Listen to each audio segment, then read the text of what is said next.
And on the anterior front of the heart, we see one of the coronary sulcus. This is a coronary sulcus. In that groove is an artery and vein that flows down to give this blood flow.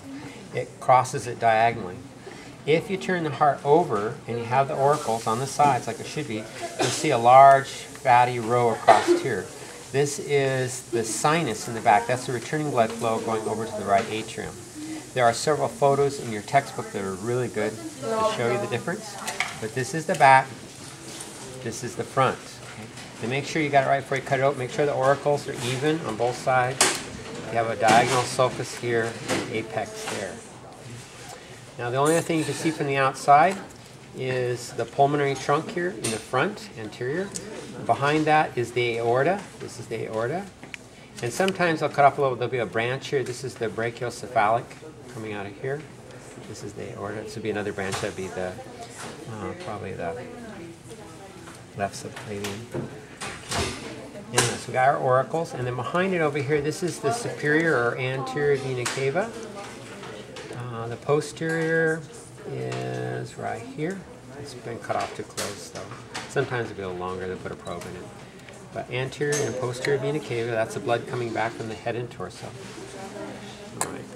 Now, we took and cut the heart in half all the way through, just leaving the top intact. And we're opening it up like this. Okay. This is the right ventricle. This is the left ventricle. This is the interventricular septum, the wall between the right and left.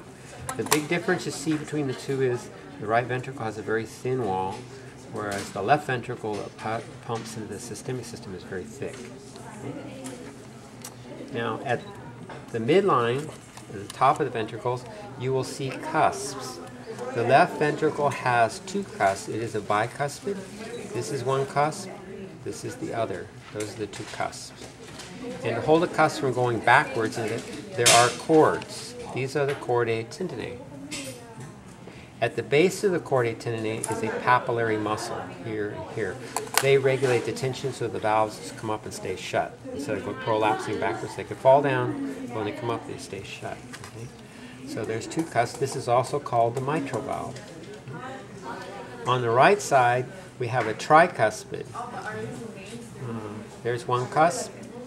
Here is another over here, and here is the third. So we have 1, 2, 3. 3 cusps. Yeah, they said tricuspid, so it has 3 cusps. But again, same thing. These are the chordae tendineae, and at the base on the wall is a papillary muscle that they attach to. Papillary muscle there, papillary muscle there, papillary. That's kind of anchors the cords, right? Now, on the walls of the ventricles is the trabecular carni. It's this pockmark type tissue. This is in the ventricles, trabecular carni. There is pectinate muscle in the auricles. You have to turn one inside out. The auricle is the expandable portion of the atrium. This is pectinate muscle. It's in the auricles, whereas the trabecular carni, which kind of looks similar, is in the ventricles. Okay? So what is the trabecular carni? And what is the papillary? Papillary muscle is the base of the cord. Oh, okay.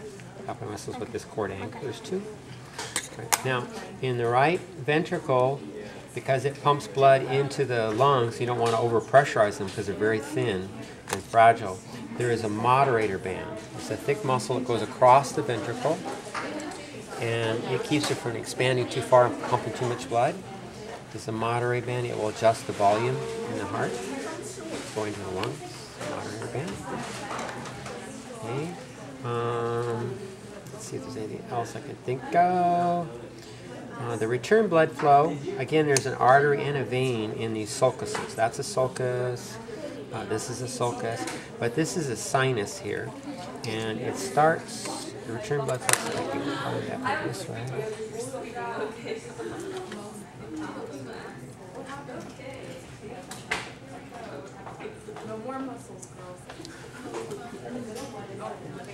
This is too much fat.